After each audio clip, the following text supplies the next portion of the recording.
Trish and Rob McGregor welcome you to a place where all kinds of phenomena flourish. Voices whisper ancient secrets, signs and symbols are abundant. UFOs, ETs, ghosts, and even the dead move about freely.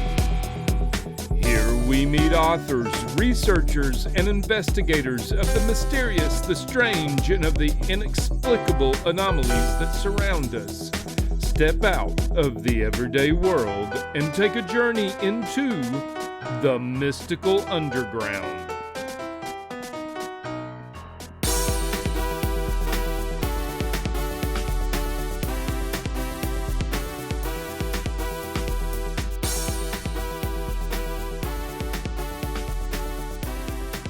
And we'll go ahead and start in 3, 2, 1. Welcome to the Mystical Underground. Thank you for joining us. This is Rob McGregor and Trish McGregor. And our producer and tech magician, John Posey. You can go to the mysticalunderground.com where we make regular blog posts and where you can find out about our books. Among them are Phenomena, Harnessing Your Psychic Abilities, The Secrets of Spirit Communication, Sensing the Future, and Aliens in the Backyard. Our latest book is Mind-Blowing Synchronicities, The Science, Stories, and Research. And Trish's latest novel is White Crows. Rob's latest novel is called Tulpas, a story of mysterious beings created through deep meditation. Ellen Evert Hopman is a master herbalist and homeopath who has been a Druidic initiate since 1984. She's the author of several books, including Secret Medicines from Your Garden, The Sacred Herbs of Samhain, I hope I pronounced that right, and A Legacy of Druids. Her latest book is Celtic Druidry, Rituals, Techniques, and Magical Practices.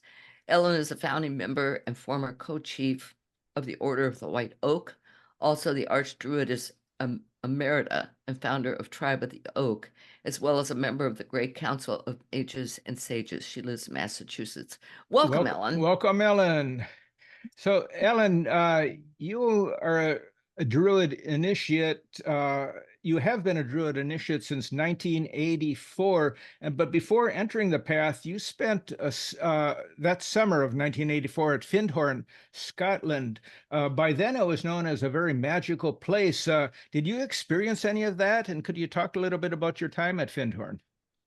Yeah, actually, I was at Findhorn in 1983. Oh, okay. Oh, okay. Sorry.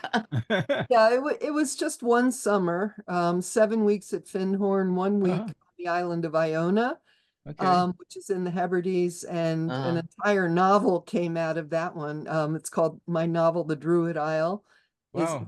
Is Cool. part of a trilogy. It's called the Druid Trilogy, but the island of Iona was, I mean, it was so moving because it was a holy island of the Druids before Saint Columba got there, and Columkill was the one who missionized Scotland. He went from Ireland to Scotland and then missionized, and I think he chose it deliberately because it was already a holy island of the Druids, and that goes back to the Iron Age. So I wrote a whole novel about that. Oh, Wow, cool. that's great. Yeah, right. That's complicated. Yeah. Well, Go ahead. So, what was Findhorn like when you were there? Was there anything going on magically as in the 70s when it became famous for these huge vegetables that were planted on sandy soil that and the divas in the gardens? Was any of that going on? yeah, all that was going on. The community was in transition. It always is. It still is. Yeah. But they had dropped down to about 300 members, I think, when I got there. And they previously had as many as 1,000, roughly. Wow. Okay. So there was a big controversy about whether to use pesticides or not. That was the big controversy. And a lot of people were very upset, but Yeah. it seems, and it's still happening now, there's always this tension between the people that want to be in touch with the nature spirits and work with Saint Germain. That was actually the main thing, Archangel Michael and Saint Germain, and work kind of on the mystical level and the nature spirits and all that. And then there's the group that always worries about making money. Right. Yeah. And the There's making always of- that group. Yeah, and it's still happening now. Yeah. In I fact, thought changed. Finland had been destroyed. yeah. That's what In Rob.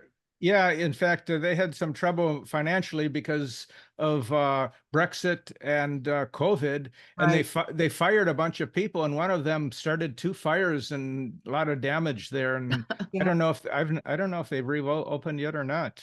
That was Yeah, I don't know if it's open to the public, but they're definitely going to rebuild.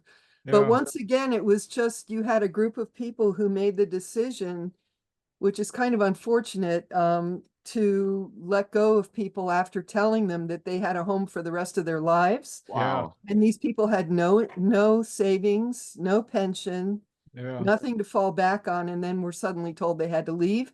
And that was Yeah. a money decision instead of sitting down with the community and working it out, figuring out who had Yeah. places to go, who didn't, that Yeah. kind of thing, but which takes, Right. but that Yeah. seems to be the constant tension there. It's like Huh. those are the Yeah. two forces.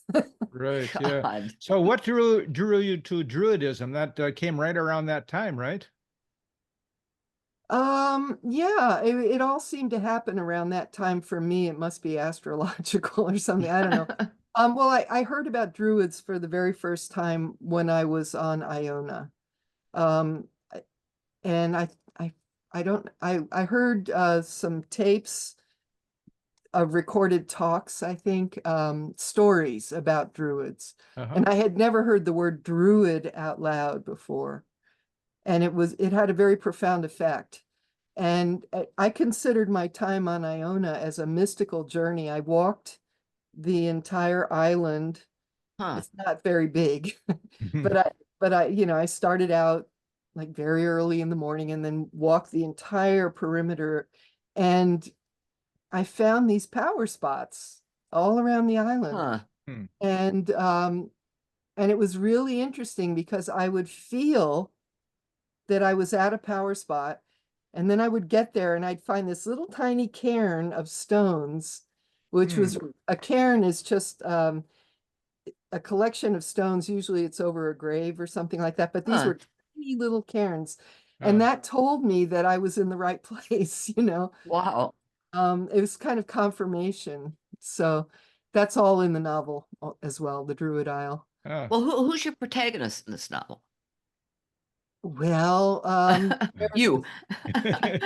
no, the story is about a school for druids on the island, Cool. and all my novels have strong female protagonists, so they have female druid protagonists, as well as male druids and warriors and all that. But usually when people think of druids, they think of old men with beards. Right. But that's not true. So yeah, there's two protagonists, a male and a female. I don't want to give too much away. Right. Okay. Tell us some about. Is Go that ahead, book Trish. still available? Oh yeah. If you go okay, to good. Amazon, I had to self-publish. It was originally published. The trilogy was originally with Llewellyn. Excuse me. But they didn't think it was selling well enough, so they dropped it. So then I had to self-publish for the first time in my life, just to keep the books in print. And they're doing quite well. Okay, well, good. Well, Good. too That's bad, good. Llewellyn. Yeah. How does being a druid affect your daily life? Well, being a druid, it's a very big subject. In fact, I wrote a whole book about it, but Celtic Druidry. But half being a druid is being in touch with nature in a very deep way. The other half, of course, is scholarship. The ancient druids spent 20 years in study to become a druid. So I and the people that I work with, we take it quite seriously. And, we don't think that you can just go out and hug a tree and say, I'm a druid. There are people who think that, but we don't. So I am, I would say, deeply in touch with nature. I live in an oak forest. And I'm outside every single day. Right now I'm looking out the window, all I have to do is step outside the front door or the kitchen door, and I'm in the woods, you know. Oh, Nice. nice. Yeah. So We're in Wow. Massachusetts, Western Mass. Western Mass. You get a lot of snow. We used to, not anymore. Really? Not Now, really. No. how is climate change affecting the Hebrides in Scotland? Oh, You know goodness. I don't know. Oh, okay. I was just curious. Yeah. Yeah, I haven't. When was I there last? I can't even I think I was last there about 15 years ago. I really don't know. Yeah. You know, but here we used to get in the winter in Western Massachusetts, we used to get regularly minus 10 degrees wind Wow. chill. Hmm. And I know because the pipes in my kitchen would always freeze, at least for a few days every winter. They would freeze solid. That hasn't happened in years. You know? Wow. Hmm.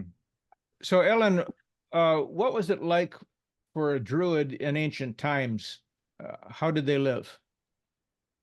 Well, to be a druid was to perform a function.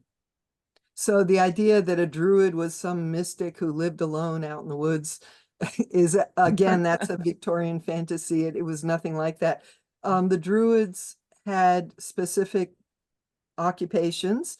They were called Aesdana, or the people of arts, and like we call a master of arts, same thing. And so they specialized. Some of them were lawyers, some were judges, genealogists, historians, poets, sacred singers, sacred brewers, herbalists, magicians. You know, they had specialties. Some of them were advisors to the rulers. They were political advisors. They negotiated contracts and treaties with other tribes. And yeah, I mean, the idea that a druid was just some mystic, some nature mystic, that's a very modern idea. They served the tribe. So if you're going to be a druid, you have to identify who is your tribe and you have to serve the tribe. And they were also the teachers of the children of the nobility. Hmm. Okay, you describe yourself as a devotee of the goddess Bridget. Bridget, yeah. So could you talk about her and what attracted you to her in Well, particular? she chose me, I love it. and that's what I tell people, and I write about that in the book, actually, Celtic Druidry, and I say, don't worry if you don't have a particular god or goddess that you're working with, just give it time and they will choose you. That's what happens. You get claimed. And she's a triple goddess of healing, poetry, and smithcraft. And at the time I was working as a mental health counselor. I was writing books. I wasn't doing smithcraft. What is smithcraft? Working with iron. Oh, okay. That's what I thought, but okay. Yeah, making knives and swords, and I don't do that. But yeah, okay, that's good. but that was considered a magical practice. But she's the goddess of the forge. She oversees that kind of work. She's a fire goddess. And she claimed me, that's all I can say. When did that happen? Probably around 1984. Oh, okay. Yeah. Now, how does it feel to be claimed? I mean, how does that happen? You know, what is it, a feeling? Is it a visitation? What? Well, if you've ever studied Hinduism or yoga or anything like that, there's a concept called bhakti yoga, which is a yoga of devotion. And by the way, I should mention that Hinduism and Celtic religion have the same roots. They both come from the same Vedic source.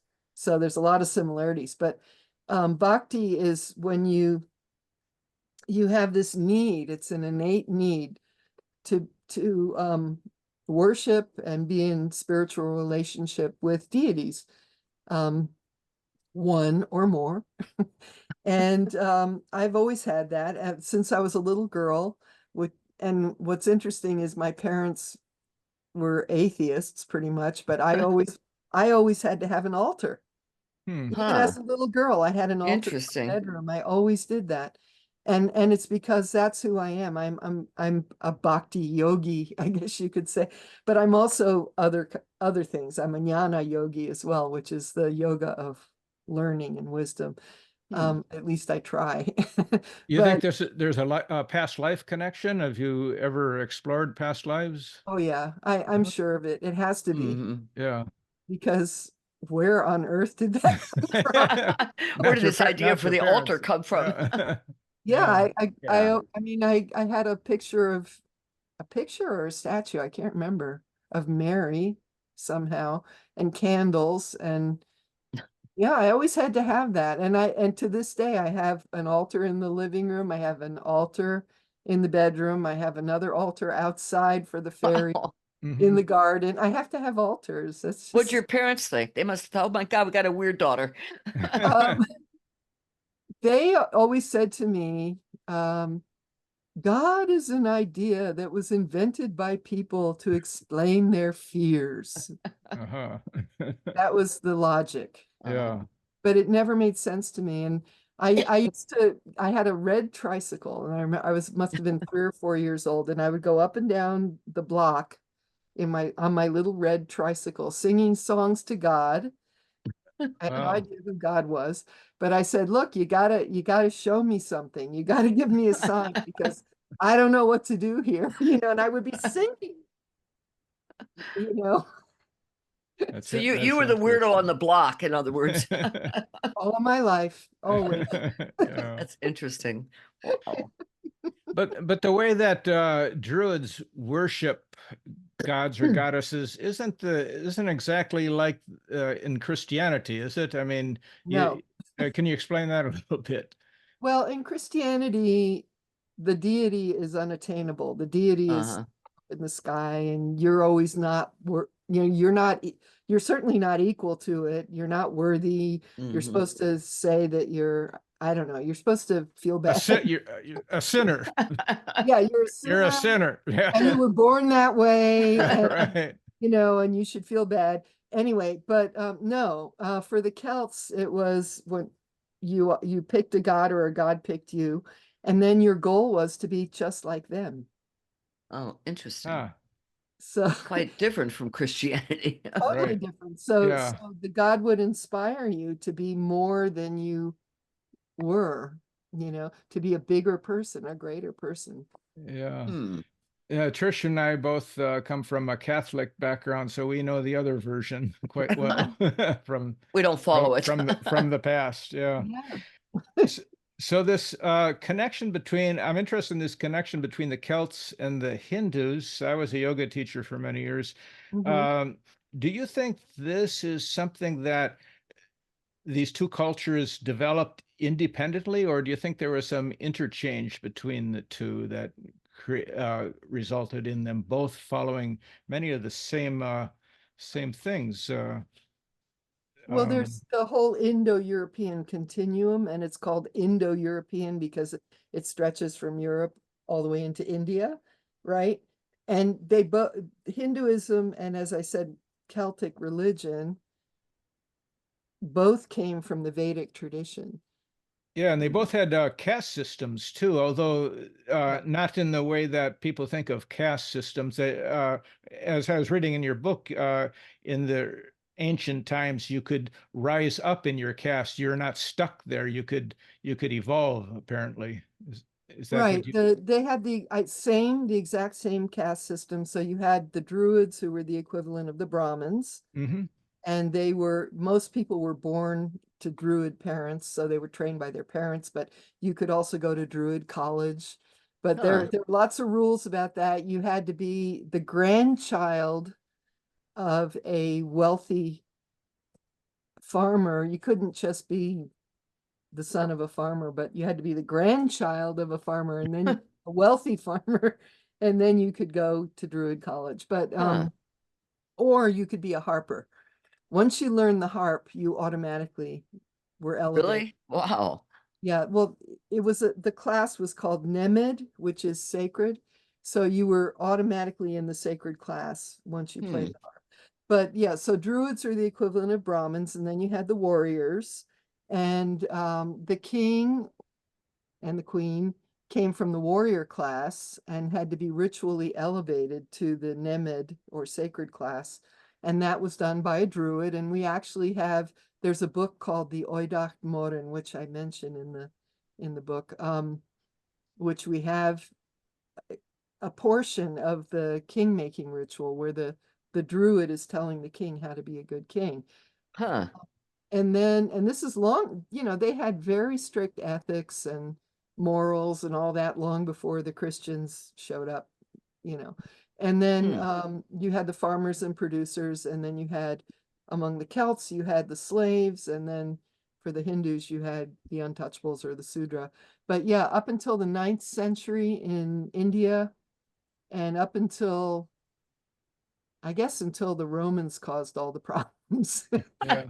in Celtic areas, the caste system was fluid. So the more learning you had, you could move up the ladder, and if you behaved badly, you could go down the ladder. Okay, what's the goal of a modern druid worshiper? Ugh. Not a simple question, but Well, there's many different kinds of druids, and I talk about that in the book as well. And so each group of druids has a completely different idea. I huh. mean, some people say that Druidism is just a philosophy. That's all it is. For Celtic Reconstructionists, which is what I am, it's actually our religion. And I feel that if you have holy days and gods and goddesses and specific rules of ethics and so on, that chances are, and you have clergy, it might be a religion, but but some people say it's not. But anyway, so for us, it's our religion. And then, as I said, there's some people who they feel that all they have to do is say they're a druid, and that makes them a druid with no training whatsoever. And then there's other people who say, oh no, you got to have some training. You got to read some books, you know. Now, gotta why put, are you still an initiate? Or are you? I mean, you said you've been an initiate since 1984. well, I was initiated in Oh, 1980. okay. All right. So you were A okay. lot So of people are you're not. They just huh. say I'm a druid, or you know, and then they're a druid. But there's a big difference. Being an initiate means that you went through a training program. Uh-huh. You had at least one teacher, maybe more, who had to approve of, you know, what you did. Mm-hmm.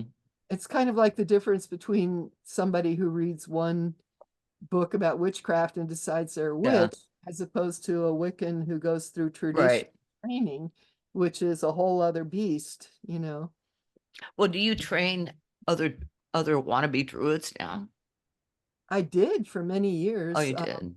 I very recently stepped down as archdruid. That was my choice, because I've been doing that for what, 40 years, you know, like, Oh, I mean, I've literally been running druid orders or creating druid orders for huh. 40 years. And I thought it would be interesting to see what life is like without doing that. But I might end up doing it again, who knows? So what has life been like without doing it? Well, it's interesting. No, I feel like there's something coming, but I don't know what it is yet. Mm-hmm. And it's sort of on the horizon, and it's looming, but I have no clue what it is, and so I'm waiting. Now, what sign are you? I'm curious. You mentioned astrology, so Leo, a Leo. Okay. So, Capricorn rising, yeah, And moon in what? Scorpio, Capricorn rising, moon in Scorpio. Okay, that fits. Does I want to drop back again to the ancient times when the the Romans came into Great Britain and the Christians, and Druidism was pretty much wiped out. Did they go underground, or has there always been Druids, or did it vanish completely and then was it revived in the 20th century? I mean, what's the it history there? wasn't wiped out because the Romans never got to Ireland. They Okay, never got north of the Antonine Wall in Hmm. Scotland, you know. okay. So the, you know, it persisted. And my group, Tribe of the Oak, which I actually founded in 2014, we're very Irish centered.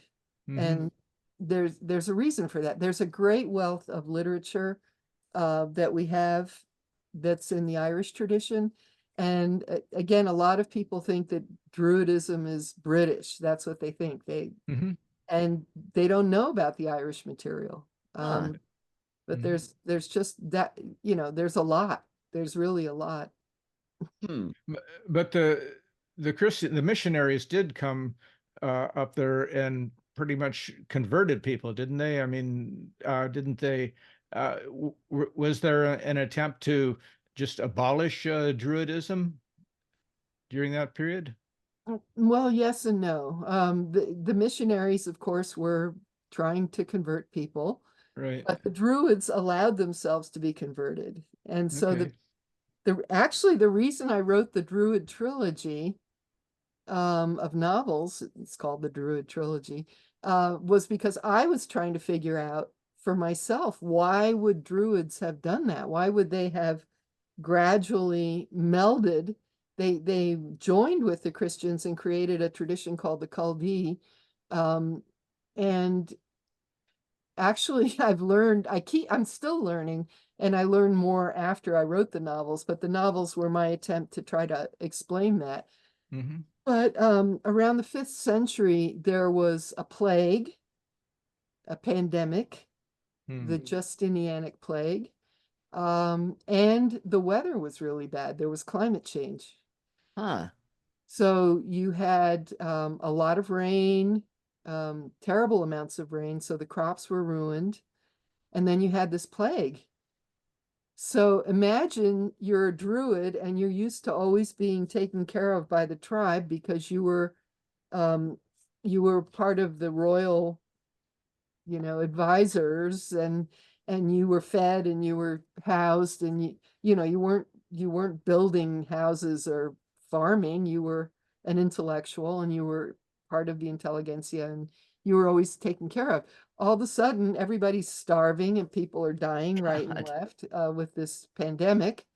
So what are you going to do? So uh, the Christian clergy had communities which originally were arranged very much like Celtic tribes. Everybody was married. There were men, there were women, children. The Huh. title of bishop was hereditary and all that. And so they had food because they were farming. And they were educated intellectuals. Huh. So if you're an educated intellectual, where are you going to go? So I think that's part of it. Hmm. I think that's part of what happened. Yeah. How did COVID affect the whole druid thing, or did it? Well, I can only talk about my group, but we went online and we did rituals, and we still do. Mm-hmm. We did a lot of online work, and we invited the public. We kept promoting it. We said everybody's invited. Huh. Um, we have a group called Tribe of the Oak Public Rites that you can find on Facebook, and we do rituals there, online rituals. That's cool. Yeah. So you had an advantage called the internet that they didn't have in the 5th century. Yeah, that's interesting. Yeah. Right. So do your neighbors know that you're a druid? I don't know.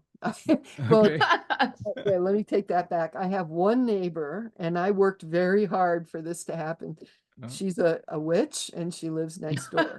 okay. Now So that is cool. what's the difference between witchcraft and druidism? Oh boy. I mean, you two are friends, right? There, Oh, there's yeah. Witch in the door. Yeah. there's Yeah, very we're similar rituals, right? Uh, no. No? Okay. Not similar. I mean, I online I do a lot with druids. In person, these days I do a lot with witches because they're still doing live Uh-huh. things, and I don't have to organize anything, and it's great. All I have to do is show up. Okay. And I like that. At my age, I like that. But now witches are duotheistic. They talk about the goddess and the god. And Mhm. for druids, that makes no sense at all because we're polytheist. so we would always say, what goddess do you mean? What god? Uh-huh. know? Mhm. Right. And that's just one aspect. Witchcraft is all about the four directions, Mhm. Mhm. and Druidism is about the three worlds, which is vertical, underworld, Huh. world, upper world. So it's a whole different orientation. Um, Is there a difference in terms of spells and incantations and rites and that kind of thing? I'm sure there is. we don't focus as Druids, we don't really focus on magic that much. Uh-huh. And if we have to, but we don't usually. Usually it's more prayer and offerings and thanks. Thanks offerings, giving offerings to fire because fire takes things up to the Uh-huh. of the gods, putting things in water or on the ground as offerings to on the ground for the nature spirits, in water for the ancestors and fairies under the earth. Yeah, so it's more of a vertical Uh-huh. orientation. So as a Leo, this fire stuff suits you. Well, I like the water too. Well, you got Scorpio moon, you said, so that fits, yeah. Yeah. So, Interesting. coming up in Orlando on June 6th through 9th is the Summer Magic Fest that you said you told us ahead of time that you were going to be coming to. Now, is that strictly Druids, or is that anybody? Is witchcraft witches there Everybody. and everybody? Everybody. Okay, all Yeah, right. you can go online and look, and that they have day passes, or you can Okay, stay for the whole thing. yeah. They Are have you speakers. are you a speaker? I'm a speaker. Uh-huh. Okay. What are you going to be talking about? Druids. Okay, Uh, that makes sense. no, druid magic, actually. I'm focusing on druid magic and also herbs of the fae or herbs of the fairies. That's what Uh-huh. they asked me to talk about, so I said okay. Yeah. Huh. And I'll be Uh, selling books, so I'll have a okay.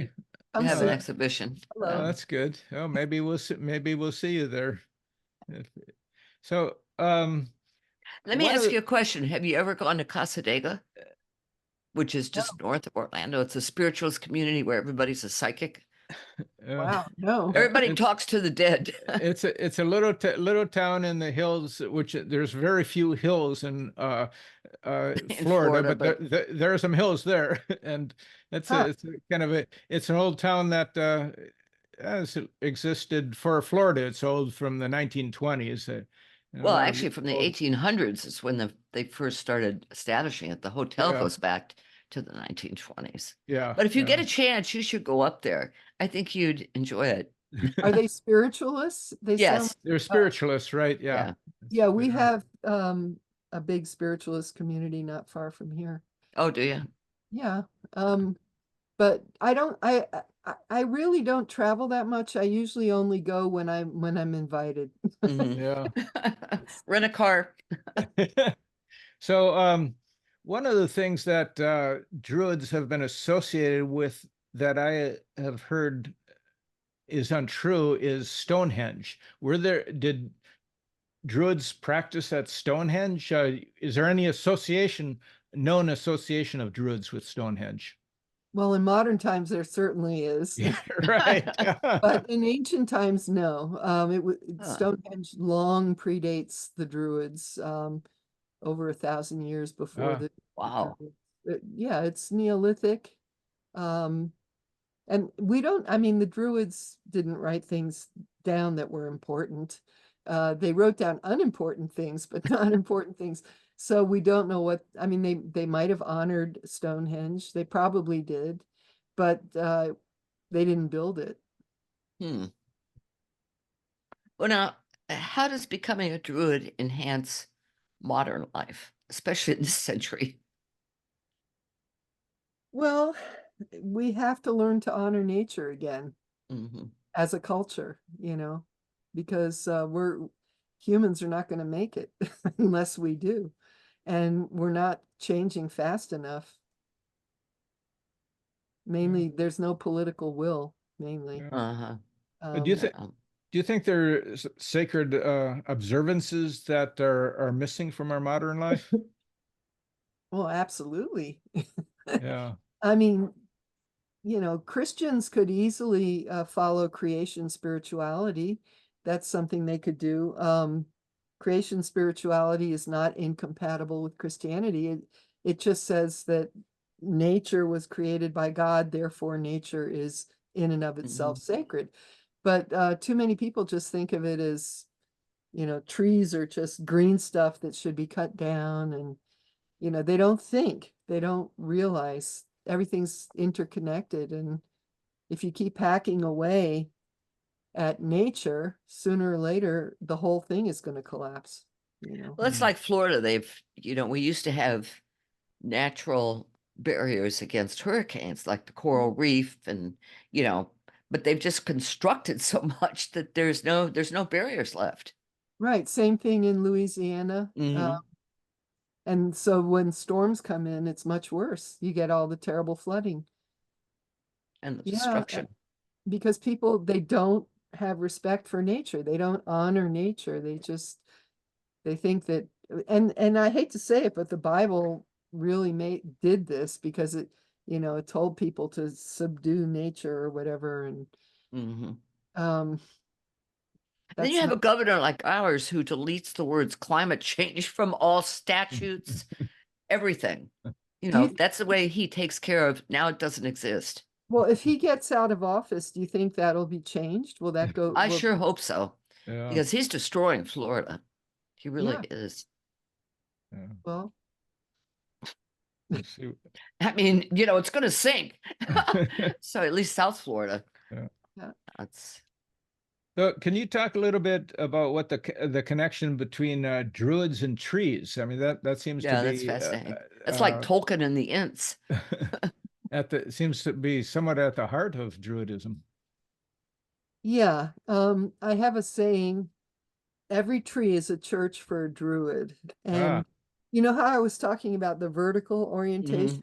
Right. Well, the tree is a perfect image of druid spirituality, because the roots go down to the underworld of the ancestors and the fairies, the she realm. The trunk is in the middle realm where we live, and all the animals and nature spirits. The branches go up to the sky world of the gods. So it doesn't matter what kind of tree it is, although oak is nice because theoretically, unless it's on rocky soil, the roots will go down as far as the branches go high. So it's perfectly balanced between the worlds. That's why we like oaks. But any tree, and it doesn't matter how big or small it is, a little tiny tree, I like to say that if you're on Mars, when they go to Mars, if they have a little tiny tree somewhere, they can be in church. Yeah. Let's hope somebody takes a little tiny tree with them. That'd be cool. Yeah. Or grows one. Yeah, or grows one. Right. That's neat. One of the interesting terms I came across in your book is called salmon wisdom, the fish salmon. What is salmon wisdom? Okay, salmon wisdom. That's my own. Sounds like dinner. I mean, it's something that I came up with, but I've been a practitioner of transcendental meditation, among others, for, again, 30, 40 years, since I was in college. And through that kind of meditation and things I've read, I learned that the ancient sages, the rishis, when they approached a problem, maybe a scientific problem, like what is the origin of the universe, that kind of thing, they didn't do the Western scientific experimental method, which is you form a hypothesis and then you test it out to see, if it works or not, and then you draw your conclusion. That's not how they did it. That's external. They went inside to find the answer. So they would meditate, and then when you meditate and you calm down, and you allow the answer to bubble up, you allow the answer to emerge. So it's going back, it's going deep inside, to allow an answer to emerge. Now, the reason it's called, or the reason I called it salmon wisdom, is because the salmon is born in a stream, a clear stream, and it makes its way as a fingerling. It makes its way out to the ocean. It goes out to the wide ocean for 2 years, swims around, and then comes back to the exact stream of its birth. So it travels all over, and then it comes back to the source. So salmon wisdom is going back to the source to divine the answer, as opposed to the scientific method. Are you a vegan? No, Okay, so you eat salmon. yes. Okay, do you gain its wisdom that way? If according salmon to- start eating a lot more of it. No, there are stories about that actually, but they are metaphors. But yeah, Uh-huh. yeah, sacred salmon. Yeah. Yeah. Interesting. So your life has been really centered on Druidism. I assume that you're a young woman when you first got into it and were initiated. Have you also followed a separate career path in your life that is compatible? Well, initially I have a BS in art education, and then I was studying art history. I have everything but comps for a master's in art history. Right. Then I went to Findhorn and dropped. That all got dropped. I ended up in a CC in actually a Catholic community in Italy for a while. I wrote about that in another book called Secret Medicines from Your Garden. That's all in there. But I was an art teacher for a few years. Then I finally got my master's in counseling. Mhm. And I did work as a mental health counselor for a few years. But by then I was writing books, and the way my life was organized was the books were always the most important thing. Which is kind of crazy because you don't make much money at that. But I always felt like that was the important thing. That, and of course, the Druid path, that was the priority. So after that, I always had part-time jobs, all kinds of different things to support the writing. Sounds like us, Rob. Right, Yeah, I mean, I couldn't tolerate working 9 to 5. Yeah. yeah. I just couldn't do it, because when I do that, my psychic resources are just drained, and I couldn't imagine writing, you know. Is that why you chose to live out in the country too? That's part of it. Uh-huh. Yeah, cities are very draining. I Yeah. don't like cities. Yeah. How are you at conferences like this Magic Fest? I mean, do you get overwhelmed by people? I'm fine for a few days, but I like having a room to retreat to. Uh-huh. Yeah. So that's really nice. I'll be at the hotel and I'll have my own room. So I have a place to go and hide. And hang out. Yeah. So Druidry doesn't have any centralized authority or dogma, so there's no high priest of Druidry who's everyone looks up to or takes orders from. Is that's the case? Right. Yeah. Uh, That's good. yeah, I mean, um, can you discuss that in terms of its attractiveness to readers and others considering becoming a druid? I mean, Well, if you're anti-authoritarian, it's a good path. yeah, right. Yeah. Well, one expression I use is conversational religion. It's a conversational religion. Mhm. So there's no one person who can say this is the way things are, because the minute you say that to somebody, they're going to come back with an argument, and so the conversation is endless. It's ongoing. It just keeps going. Yeah, interesting. Well, So, how does go ahead. Celtic mythology, lore, art, gods and goddesses, and the whole mystical otherworld differ from other forms of Druidry? Or does it? Well, that's part of Druidism. Yeah. I Yeah. mean, in the Tribe of the Oak training program, tribeoftheoak.org, if anybody's Mhm. interested, we expect people to read books of sacred stories. Mhm. We in our one-on-one mentorship, we share wisdom tales and sacred poetry and 2,000-year-old poems that we have. Some people like to say, it's usually English Druids, I'm sorry to say, but they usually say, we don't know anything about Druids. They didn't write anything down. We don't have anything. But if you look at the Irish material, again, we have sacred poems, sacred stories, we have all, So we the have. Irish wrote everything down.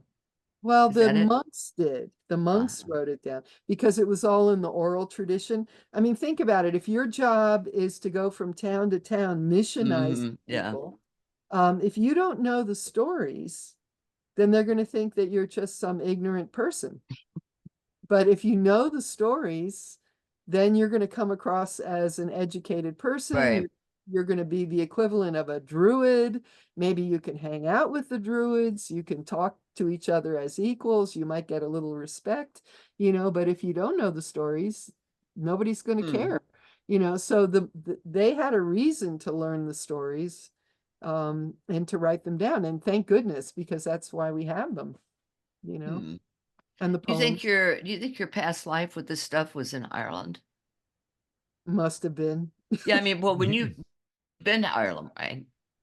So yeah. So did you feel any kinship with the country and the people and that inner feeling about, wow, I've been here? Well, I just felt, I mean, but everybody feels welcome in Ireland. Or Very welcoming place. But yeah, I mean, I also felt that way in parts of England, not Mhm. London, but when I was at Stonehenge, I've been there 4 times now. And I mean, I've done ritual inside of Stonehenge four Wow. times. Um, it's interesting going there with Americans because they usually go, "Oh, it's so small," And Right. for me, for some reason, when I'm inside of Stonehenge, when I go in there, I feel completely at home. I feel totally Huh. home. And one trip I went with a group of psychics, and they said, "Well, that's because you were one of the builders." I was like, "Okay," you I'll know. take that. Yeah. But yeah, no, I love going to Ireland. I love being inside of Newgrange, and yeah, the archaeology. I gravitate to the ancient sites. Mhm. I'm not interested in pub crawling in Dublin and things like that. Put No, me in a, put me in a 2,000-year-old monument and I'm right. Yeah. Huh. So, in recent years, Trish and I have been doing a lot of ghostwriting through a British company in London. And a lot of the people who come to us for looking for help on their stories write fantasy fiction, and there's often a lot of Celtic and Druidry Mhm. concepts of mages and sages, witches, wizards and witches. Uh, so, so it's interesting. There's like this revival among these are mostly young people, sometimes older. So you've written some novels yourself. Do you read those kind of books yourself? About the Um, fantasy fiction? mm, I did years ago. Morgan Llewellyn, I read Yeah. her Mhm. stuff, Hmm. but no, I don't really read that. I live it. Yeah, right. Exactly. So why do you think there's so much interest, especially among young people, about it in that whole world? I think it's fascinating. Yeah, Why not? I mean, it's about magic and Well, ancient I things, think there's a it's desperate need to live in some other world than the one where we find ourselves right. Yeah, especially now. I mean, everywhere you look, there's war. There's, the price of everything. I mean, people are suffering. We just went through a pandemic and this has been tough times, especially for young kids. These kids, the young ones today, they they've never known a time of peace and prosperity, really. Yeah. So I should say that besides the fantasy fiction, the other thing is dystopian fiction, which Yeah, is that's huge. That I don't read. I never. yeah, there's a I have lot no of that. need. All I have to do is turn on the news, and I can Right. get all the There's dystopia a I lot. need. Yeah, there's a lot of that. You know. That's for Except these sure. dystopian fictions go well beyond the news. Yeah. Well, no, thank Yeah. you. I don't Yeah. need that. Yeah. Okay. Yeah. Okay, tell people where your books are available, how they can get in touch with you, how if they want to become one of your proteges, all that. Well, if you go to Amazon, I have an author page, and all my books are there. I think there's 17 now. Mhm. Not sure. Wow. You can also go to elleneverthopman.com if you want to order a signed copy of something. Okay, that's cool. And otherwise, Barnes and Noble, Simon and Schuster is distributing the books in Europe. So there you can get them Yeah. everywhere. Here's the one that I've been reading. Turn up, pull it up more. Pull it Yeah, no, back. back. Well, Okay. Up. Ellen's got a copy of it. Okay. Yeah. Yeah, we can see yours. I don't know why mine doesn't work. Well, it's the blur in the background is. Yeah. The Oh, that's cover- right. That's the right. cover Yeah. is amazing. The I saw it. publisher did a really good job. Yeah, Yeah, they, they did. there, It's there we go. beautiful. Yeah, if I held Yeah. it right in front of me. Yeah. Now, It's- Ellen, I was shocked to learn that you don't ever text. How do you get along in the world without texting? Just fine. No, people can message me. I have an old flip phone, and they can send me a message, and then if I have to, I call them back. Okay. I don't text. And honestly, I think that these smartphones, especially for kids, have been very detrimental. You know, it's bad. It's bad for people.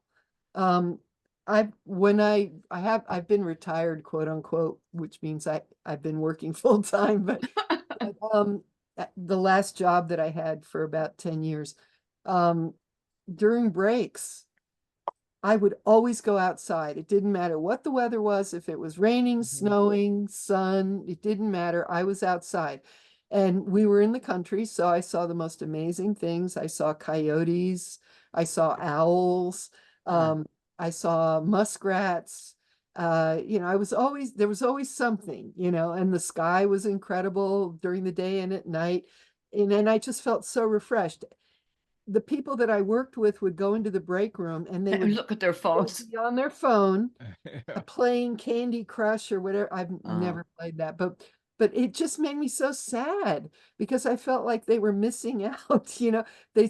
At work we were sitting in front of a computer, and then on their break they're in front of another computer, and I just thought it was crazy, and it made Well, me just you watch people on the street and they walk with Yeah. their phone in front of them.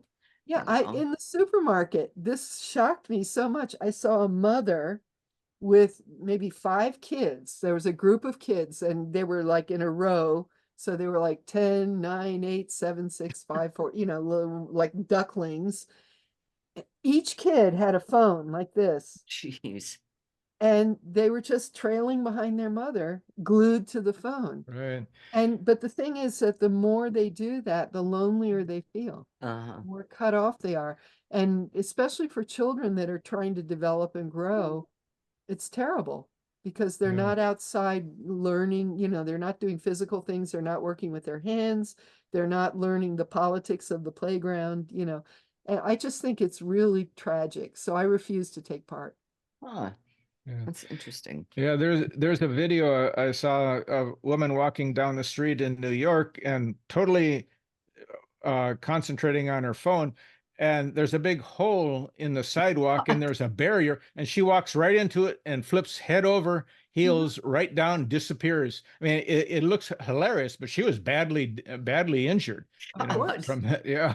A lot of people they fall down curbs, they Yeah. get hit by cars or whatever. That's the other thing, people that feel like they have to be on the phone while they're driving. I mean, it's just Mhm. it's a real Right. addiction, Yeah. and it's terrible, and I hope that somehow that gets reversed. Yeah. How? Yeah, I don't know. Yeah, that's like reversing technology or reversing Well, time. that could happen, right, John? Well, and hopefully, my buddy agrees. Evolution hopefully will take care of that. So. Yeah, right. Yeah.